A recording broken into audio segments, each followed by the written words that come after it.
2017 reporting.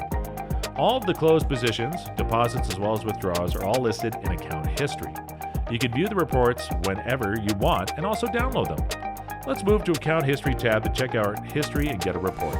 Here you can find the deposit and withdrawals, closed and canceled orders. Hence you can view how much you deposited withdrew, the closed positions by date and time, and profit losses you made. You can filter the report by date and time interval. To do this, right-click on the relevant field.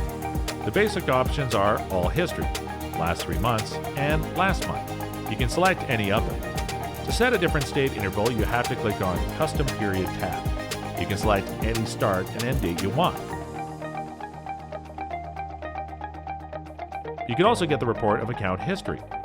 To do this, right-click inside the field, while Save as Report gives you a basic report, Save as Detailed Report gives a more detailed report. But for beginners, basic report will be sufficient. Now let's take a basic report. We click on Save as Report option. We can choose a saving path and give a name to our report.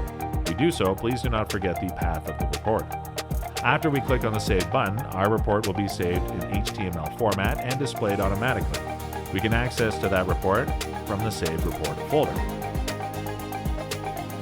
Let's give you an unknown hint.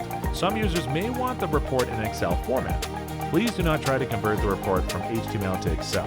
We only change the file extension from HTML to XLS. You select the relevant menu to get the report. The only thing you have to do is change the HTML extension to XLS file extension.